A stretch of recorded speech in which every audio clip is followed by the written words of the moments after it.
Praise the Lord. जय मसीह की मेरे दोस्तों, मैं यीशु मसीह में आपका भाई अनुराग आपका अपने चैनल लिविंग वाटर्स में हार्दिक स्वागत करता हूं। दोस्तों, आज का विषय हमने लिया है बाइबल का संक्षिप्त विवरण, अंडरस्टैंडिंग द बाइबल। यह विषय अपने आप में बहुत ही ज़्यादा जटिल और बहुत ही ज़्यादा स्पेशल, मैं बोलूँगा बहुत विशेष है।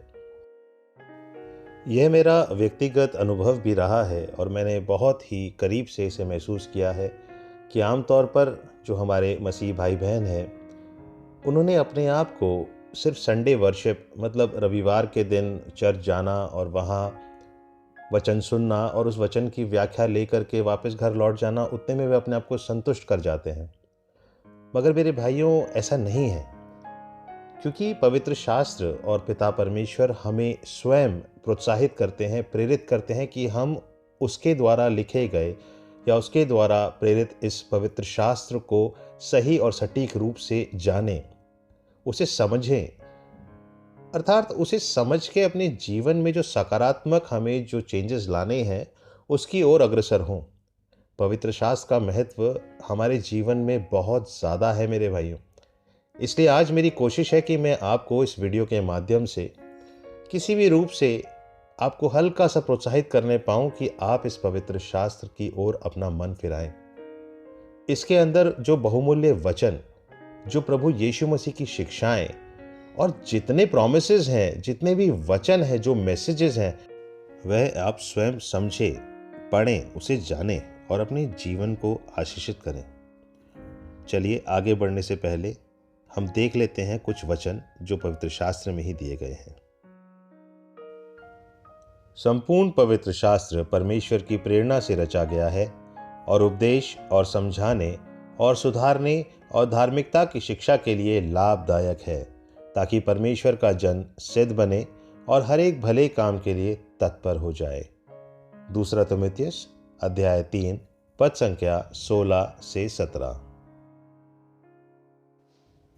जितनी बातें पहले से लिखी गईं वे हमारी ही शिक्षा के लिए लिखी गई हैं, कि हम धीरज और पवित्र शास्त्र के प्रोत्साहन के द्वारा आशा रखें। रोमियो अध्याय 15 पद संख्या 4। चलिए अब हम बढ़ते हैं विषय की ओर। तो सबसे पहले जान लेते हैं कि बाइबल शब्द का क्या अर्थ है और बाइबल शब्द कहाँ से लिया गया है। बाइबल शब्द की उत्पत्ति हुई है ग्रीक वर्ड बिबिलिया से, जिसका अर्थ होता है पुस्तकों का संग्रह। तो दोस्तों, जिसका मतलब यह है कि यह कोई एक पुस्तक नहीं है कि शुरुआती तौर से एक ने लिखा और उसे खत्म किया, अपितु यह एक पुस्तकों का संग्रह है जिसमें लगभग 40 से अधिक, जो हम आगे और जानेंगे इसके बारे में, 40 के करीब लेखकों का परमेश्वर ने इसमें इस्तेमाल किया है। बाइबल को मुख्यतः रूप से 2 भागों में विभाजित किया गया है, जिसको हिंदी में पुराना विधान और नया विधान कहा जाता है और अंग्रेजी में ओल्ड टेस्टमेंट और न्यू टेस्टमेंट। दोनों ही भागों का अपने आप में बहुत महत्व है और गहरा नाता है, या ये कह लीजिए कि ये एक दूसरे के पूरक है। और जैसा मैंने पहले बताया कि बाइबल एक पुस्तक नहीं लेकिन पुस्तकों का संग्रह है, तो बाइबल में कुल 66 किताबें हैं और इन 66 किताबों में 39 पुराने नियम की किताबें हैं और 27 नए नियम की किताबें हैं। चलिए पहले बात करते हैं पुराने नियम की। जैसा मैंने बताया, पुराने नियम में 39 पुस्तकें हैं। आमतौर पर विद्वान इस बात से सहमत हैं कि उन्हें लगभग 1000 वर्षों की अवधि में लिखा गया था। वे आमतौर पर हिब्रू भाषा में ही लिखी गई, बस दानियेल भविष्यवक्ता की अगर कुछ अंशों को छोड़ दें जो कि अरेमिक भाषा में लिखे गए थे, बाकी सारी जो पुराना विधान है वह हिब्रू लैंग्वेज में लिखा गया था। ओल्ड टेस्टमेंट मतलब पुराने विधान को हम प्रमुख तौर पे 3 भागों में विभाजित कर सकते हैं। पहला ऐतिहासिक, दूसरा काव्यात्मक और तीसरा भविष्यवाणी। पुराना नियम 17 ऐतिहासिक पुस्तकों से शुरू होता है। ऐतिहासिक पुस्तकों की शुरुआत मूसा की पहली 5 किताबों से होती है, जिन्हें पेंटाटॉक भी कहते हैं। पेंटाटॉक का अर्थ होता है 5 बुक्स, मतलब 5 किताबें। इसे लॉ और तोरा भी कहा जाता है। ऐतिहासिक पुस्तकें जेनेसिस मतलब उत्पत्ति ग्रंथ से लेकर एस्थर की पुस्तक तक माना जाता है। ये पुस्तकें हमें दुनिया के इतिहास, परमेश्वर के लोगों का इतिहास और यीशु मसीह के जन्म से पहले मनुष्य के साथ परमेश्वर के व्यवहार के इतिहास के बारे में है। अब बात करते हैं काव्य पुस्तकों की। काव्य पुस्तकें अय्यूब, भजन संहिता, नीति वचन, सबोपदेशक और श्रेष्ठ गीत को कहा जाता है। ये परमेश्वर की धार्मिक सेवा कार्य में सबसे ज़्यादा इस्तेमाल की जाने वाली किताबें हैं। नीति वचन, जिसे अंग्रेजी में प्रोवर्ब्स कहते हैं, और इसको बुक ऑफ विजडम, ज्ञान की पुस्तक भी कहा जा सकता है, जो कि राजा सुलेमान द्वारा लिखा गया था।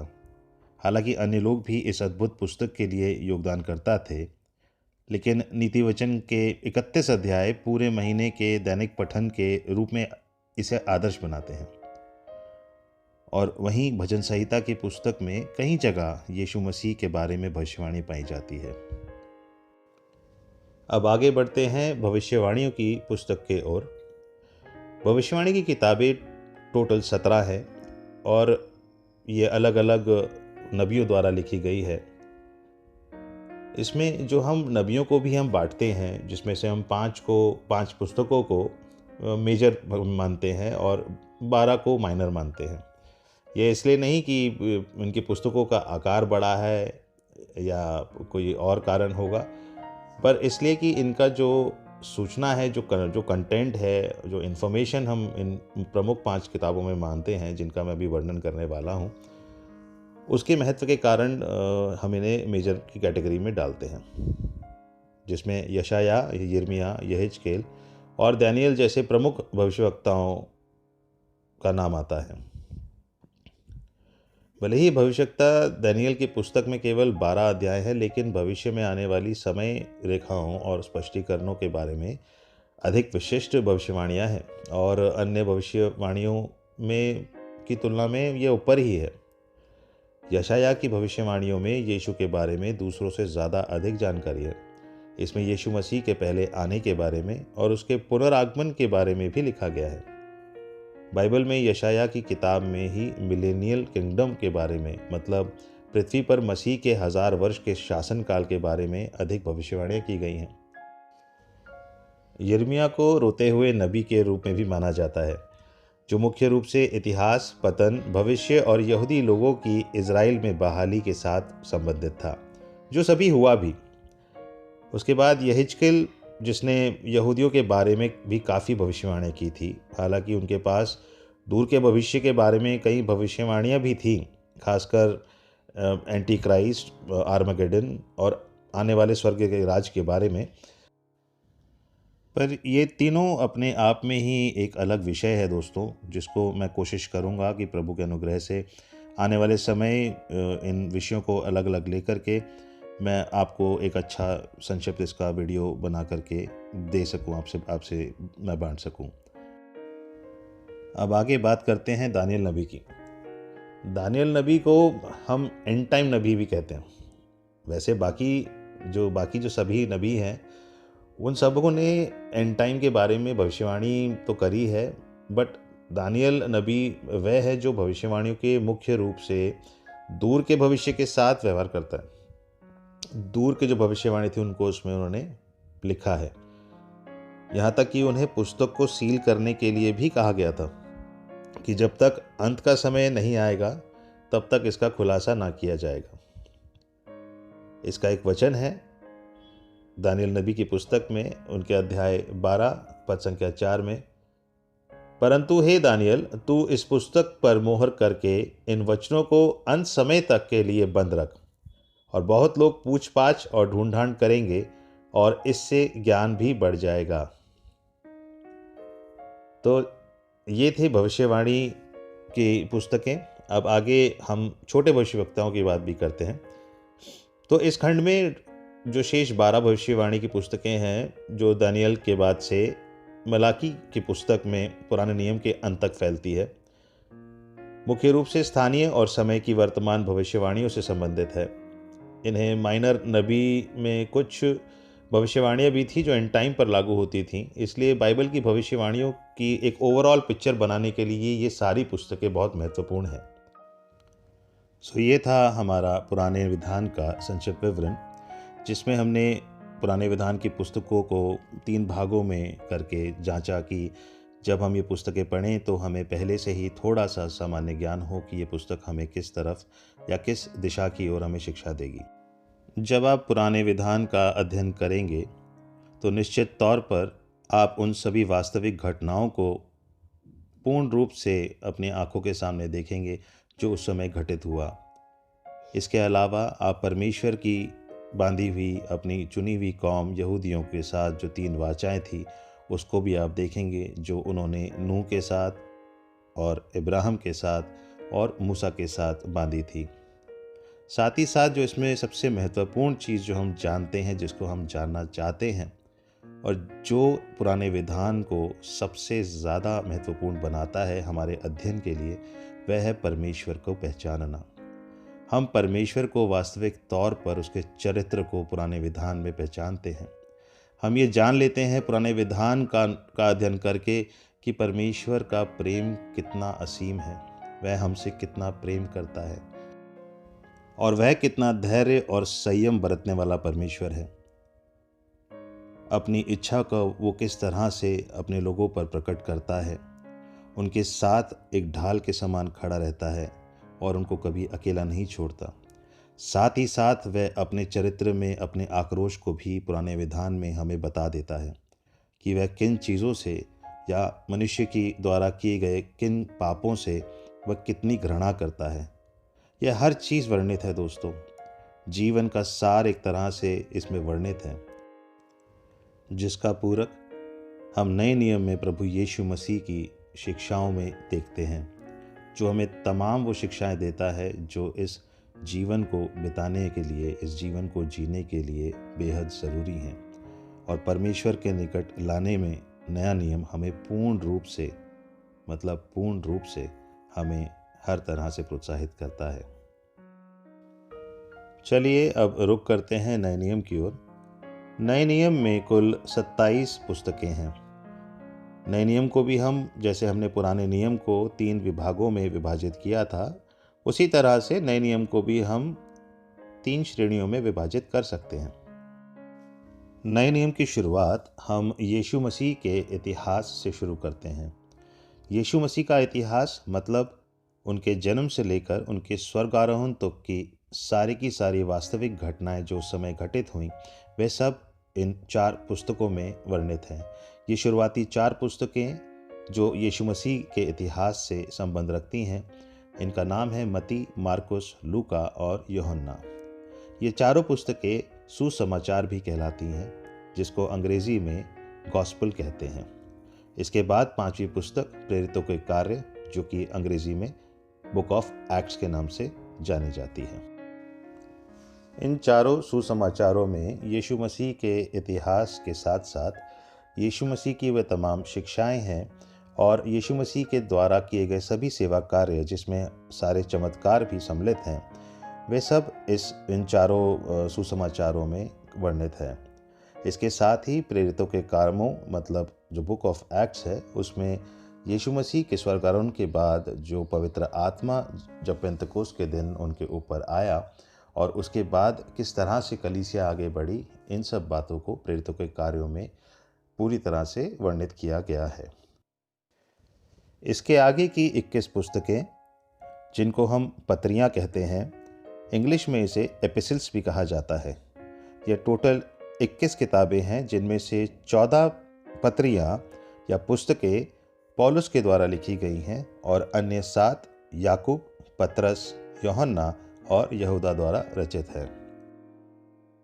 ये सभी पत्रियां उस समय की व्यवस्थापित कलीसिया और विश्वासी जन को लिखी गई थीं, जो कि हर तरह से, हर रूप में प्रभु यीशु मसीह की शिक्षा से प्रेरित थी और पवित्र आत्मा के प्रेरणा के साथ, उसके सामर्थ्य के साथ इन प्रेरितों ने ये पत्रियां उस ज़माने में, उस समय में उन लोगों को लिखी, जो आज भी हर तरह से कार्यरत है और हमारे इस जीवन को जीने में सहायक है। चलिए अब बात करते हैं हमारे पवित्र शास्त्र बाइबल की अंतिम पुस्तक के बारे में, जिसको हम प्रकाशित वाक्य कहते हैं। अंग्रेजी में इसको द बुक ऑफ रिविलेशन कहा जाता है। हमारी ये मान्यता भी है और जैसा लिखा भी है कि परमेश्वर ने यूहन्ना की आत्मा को स्वयं स्वर्ग में उठा लिया था और उसको अपना दिव्य दर्शन देकर उसको वो तमाम बातें जो अंतिम दिनों में घटने वाली हैं और वो तमाम चिन्ह जो हम देख सकते हैं साक्षात रूप में कि पहचाने कि हम अंतिम दिनों में हैं। प्रकाशित वाक्य पूर्ण रूप से, अगर हम कह सकें तो पूर्ण रूप से ये भविष्यवाणी है, एकदम प्योर इसमें प्रोफेसी है अंतिम दिनों की। विद्वानों का और जानकारों का ये स्ट्रांगली मानना है कि 95% 95% भविष्यवाणी जो प्रकाशित वाक्य में दी गई हैं वह पूरी हो चुकी हैं। और जब आप स्वयं प्रकाशित वाक्य का अध्ययन करेंगे तो आप ये बहुत स्ट्रांगली महसूस करेंगे कि हम अंतिम दिनों में हैं दोस्तों। मैं तो बल्कि ये कहूँगा कि हम अंतिम दिनों में नहीं, हम अंतिम घड़ी में, अंतिम समय में हैं।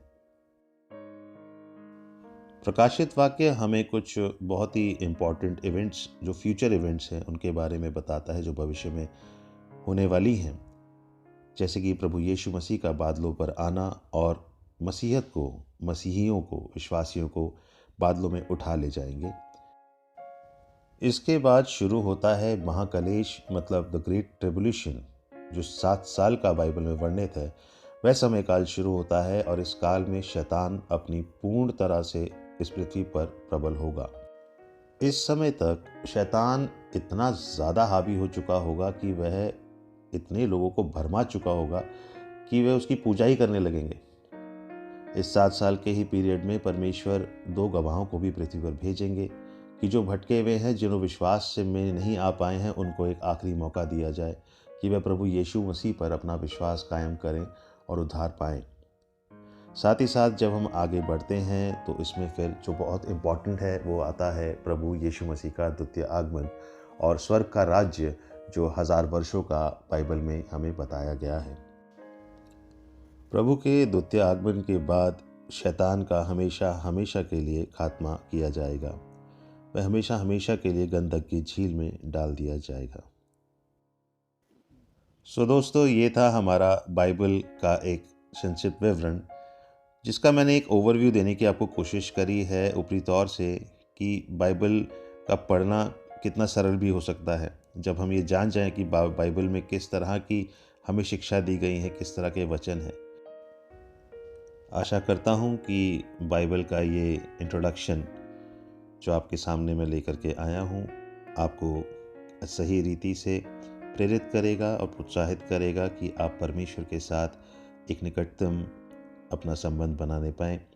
साथ ही साथ भाइयों, अगर आप सच्चे परमेश्वर की खोज में हैं तो बाइबल ही उसका एक सार है जिसके माध्यम से आप सच्चे परमेश्वर को जान सकते हैं। हमारे YouTube चैनल लिविंग वाटर्स का ये परम उद्देश्य है कि हम परमेश्वर के वचन को उसके खोजने वालों के पास, जो उसको ढूंढते हैं, उस तक पहुंचा सके। इसलिए मैं आशा करता हूं कि प्रभु के इस कार्य को आगे बढ़ाने में आप हमारा पूरा सहयोग करेंगे। याद रहे दोस्तों, प्रभु यीशु मसीह का वो उत्तम बलिदान जो उसने संपूर्ण मानव जाति के लिए, इस पूरे जगत के पापों की क्षमा के लिए अपने आप को क्रूस पे बलिदान कर दिया था। इसलिए मेरी गुजारिश है कि आप इस वीडियो को अपने तमाम दोस्तों, सहकर्मियों, रिश्तेदारों और ख़ासकर उन लोगों के साथ ज़रूर शेयर करें जो प्रभु की खोज में हैं या फिर वो जो विश्वास में अभी कच्चे हैं। हमारी कोशिश है अपने चैनल की ओर से कि हम हर हफ्ते कोई ऐसा टॉपिक आपके समक्ष लेकर के आएँ जिसकी व्याख्या करना हमारे लिए बहुत ज़रूरी है बाइबल के आधार पर, चाहे वो सामाजिक हो, सांसारिक हो, व्यक्तिगत हो या जीवन शैली से जुड़ी हो। हमारी कोशिश में आप सभी का सहयोग अत्यंत आवश्यक है। पिता परमेश्वर का प्रेम, प्रभु यीशु मसीह की शांति आप सबों के साथ और आपके परिवार के साथ सर्वदा बनी रहे। यीशु मसीह के पवित्र और सामर्थी नाम में आमीन।